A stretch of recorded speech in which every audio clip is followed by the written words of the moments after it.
ओम नमः शिवाय। आज हम बात करें नागेश्वर ज्योतिर्लिंग की। दोस्तों नमस्कार, अनुपमा भक्ति चैनल में आपका स्वागत है। आज हम बात कर रहे हैं नागेश्वर ज्योतिर्लिंग की उत्पत्ति कैसे हुई। दारुका नाम की एक प्रसिद्ध राक्षसी थी जो पार्वती जी से वरदान प्राप्त कर अहंकार में चूर रहती थी। उसका पति दारुका महान बलशाली राक्षस था। उसे बहुत से राक्षसों को अपने साथ लेकर समाज में आतंक फैलाना शुरू कर दिया था।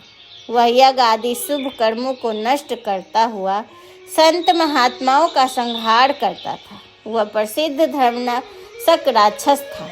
पश्चिम समुद्र के किनारे सभी प्रकार की संपदाओं से भरपूर 16 योजन विस्तार पर उसका एक वन था जिसमें वह निवास करता था। दारुका जहाँ भी जाती थी वृक्षों तथा विविध उपकरणों से सज्जित वह वन भूमि अपने विलास के लिए साथ साथ ले जाती थी। महादेवी पार्वती ने उसे वन की देखभाल का दायित्व दारुका को ही सौंपा था, जो उनके वरदान के प्रभाव से उसके ही पास रहता था।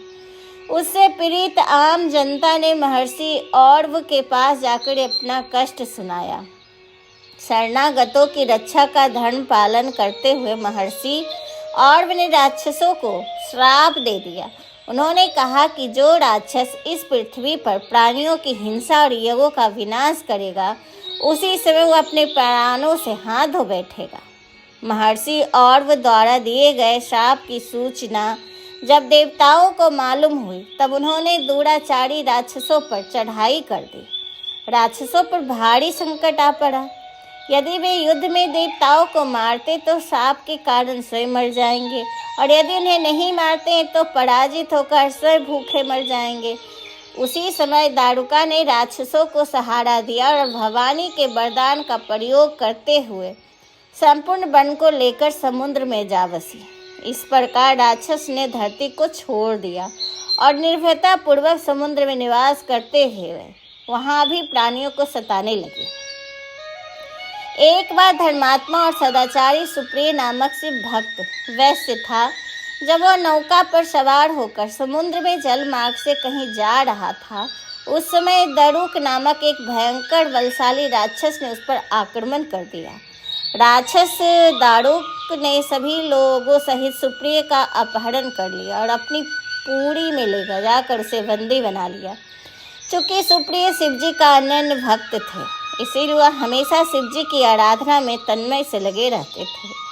कारागार में भी उनकी आराधना बंद नहीं हुई और उन्होंने अपने अन्य साथियों को भी शिवजी की आराधना के प्रति जागरूक कर दिया।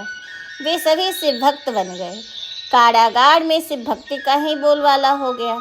अब इसकी सूचना राक्षस दारुक को मिली तो वह क्रोध में उबल उठा। उसने देखा कि कारागार में सुप्रिय ध्यान लगाए बैठा है तो उसे डांटते हुए बोला, वैसे तू आंख बंद करके मेरे विरुद्ध कौन सा षड्यंत्र रच रहा है। वह जोर जोर से चिल्लाता हुआ धमका रहा था। उसका उस पर कुछ भी प्रभाव न पड़ा। घमंडी राक्षस दारुक ने अपने अनुचरों को आदेश दिया कि इस शिव भक्त को मार डालो। अपनी हत्या के भय से भी सुप्रिय डरे नहीं और वह भयहारी संकट मोचन भगवान शिव को पुकारने में ही लगे रहे। देव, आप ही हमारे सर्वस्व है, आप ही मेरे जीवन और प्राण हैं। इसी प्रकार सुप्रिय वैश्य की प्रार्थना को सुनकर भगवान शिव एक बिल से प्रकट हो गए और उनके साथ ही 4 दरवाजों पर एक सुंदर मंदिर प्रकट हुआ। उस मंदिर के मध्य भाग में गर्भगृह में एक दिव्य ज्योतिर्लिंग प्रकाशित हो रहा था तथा शिव परिवार के सभी सदस्य भी उसके साथ विद्यमान थे। वैश्य सुप्रिय ने शिव परिवार सहित उस ज्योतिर्लिंग का दर्शन और पूजन किया।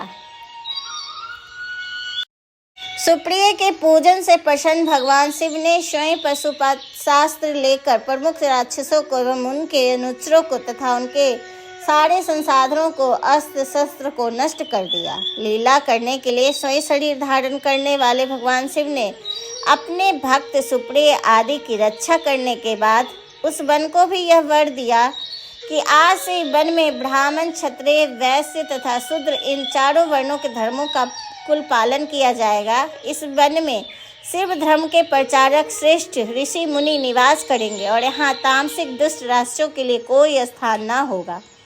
राक्षसों पर आए इस भारी संकट को देखकर राक्षसी दारुका ने दीन भाव से देवी पार्वती की स्तुति की और उसकी प्रार्थना से प्रसन्न माता पार्वती ने पूछा, बताओ मैं तेरा कौन सा प्रिय कार्य करूं? दारुका ने कहा, माँ आप मेरे कुल की रक्षा करें। पार्वती ने उसे कुल की रक्षा का आश्वासन देते हुए भगवान शिव ने कहा, नाथ आपकी कही हुई बात युग के अंत में सत्य होगी, तब तक यह तामसिक सृष्टि भी चलती रहे, ऐसा मेरा विचार है। माता पार्वती शिव से आग्रह करती हुई बोली कि मैं भी आपके आश्रय में रहना चाहने वाली हूँ, आपकी ही हूँ, इसलिए मेरा द्वारा दिए गए वचन को भी आप प्रमाणित करें।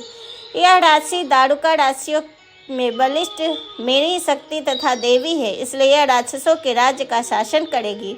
यह राक्षसों की पत्नियां अपने राक्षस पुत्रों को पैदा करिए, जो मिलजुल कर इन वन में निवास करेंगे, ऐसा मेरा विचार है। माता पार्वती के उक्त प्रकार के आग्रह सुनकर भगवान शिव ने उनसे कहा, प्रिया तुम मेरी भी बात सुनो। मैं भक्तों का पालन तथा उनकी सुरक्षा के लिए प्रसन्नता पूर्वक इस वन में निवास करूंगा।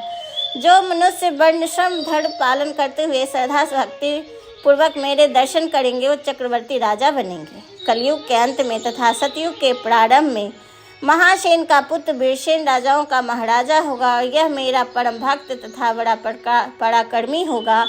अब वह इन वन में आकर मेरा दर्शन करेगा, उसके बाद चक्रवर्ती सम्राट हो जाएगा।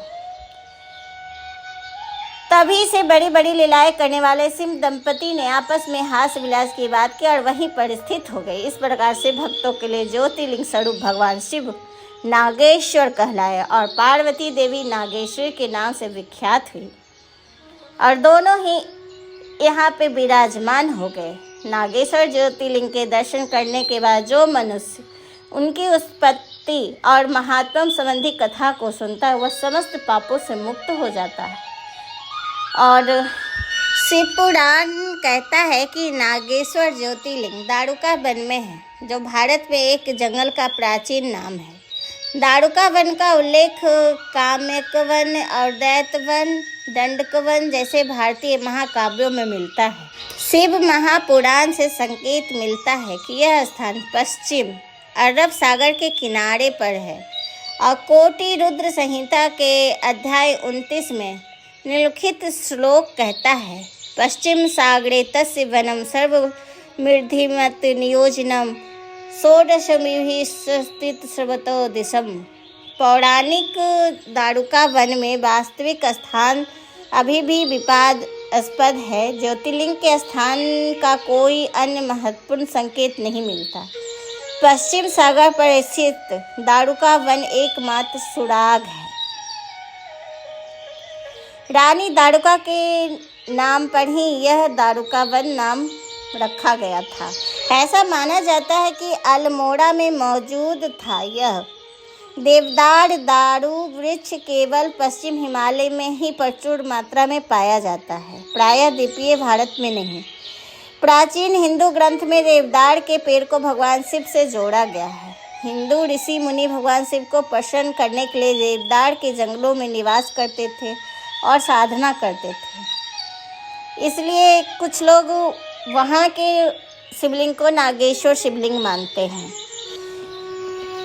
इसी कारण उत्तराखंड के अल्मोड़ा में स्थित जागेश्वर मंदिर को सामान्यतः लोग नागेश्वर ज्योतिर्लिंग में पहचाना जाता है, परंतु दारुका वन का लिखित नाम दारुका वन में समझकर गलत समझा जाता है। द्वारका स्थित नागेश्वर मंदिर की ओर इशारा करता है। हालांकि द्वारका के इस भाग में ऐसा कोई वन नहीं है जिसका उल्लेख किसी भी भारतीय महाकाव्य में मिलता हो। श्री कृष्ण की कथाओं में सोमनाथ और उनसे सटे प्रभास तीर्थ का उल्लेख है, लेकिन द्वारका के नागेश्वर या दारुका वन का नहीं है। दारुका वन संभवतः विंध्य पर्वत के पास स्थित है। विंध्य पर्वत दक्षिण पश्चिम में स्थित है और पश्चिम में समुद्र तक फैला हुआ है।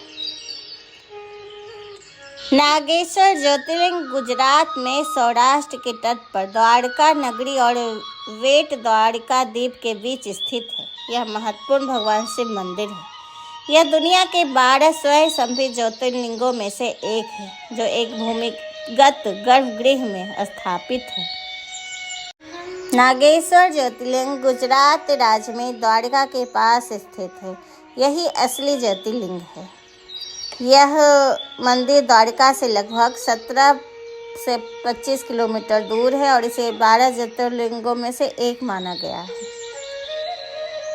यह द्वारका से लगभग 17-25 किलोमीटर दूर स्थित है और एक मान्यता के अनुसार भगवान शिव और माता पार्वती यहाँ नाग नागिन के रूप में प्रकट हुए थे। यहाँ की पूजा में नाग नागिन चढ़ाने का विशेष महत्व है। किसी को सर्प दोष हो तो यहाँ पे नाग नागिन चढ़ाकर चांदी का पूजा करने से नाग दोष कटता है, सर्प दोष कटता है।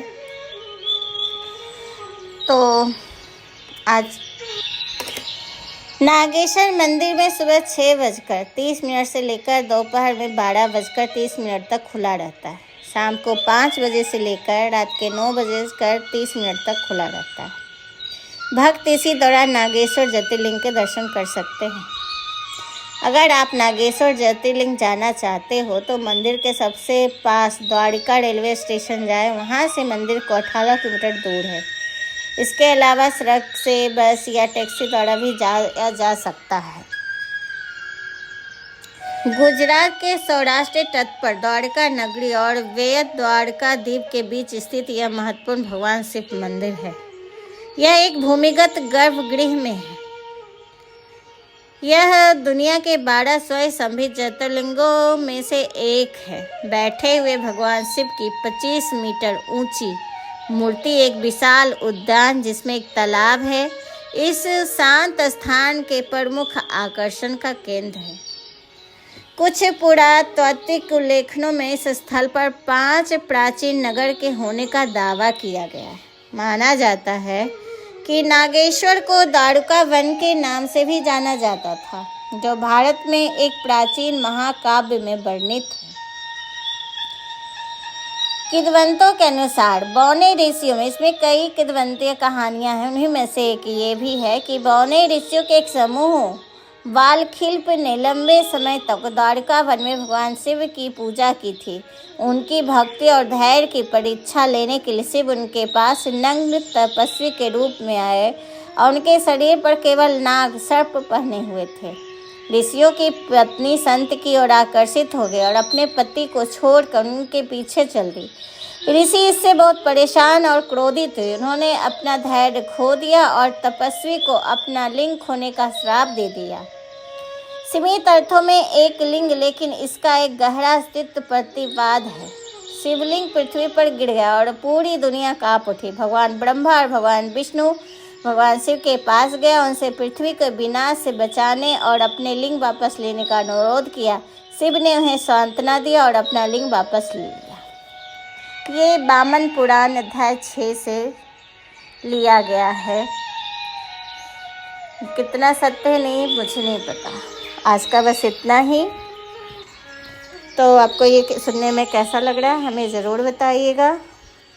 अगर ये आपको सुनने में अच्छा लग रहा है तो प्लीज़ हमें कमेंट करिए, लाइक कीजिए और मेरे वीडियो सुनने के लिए धन्यवाद।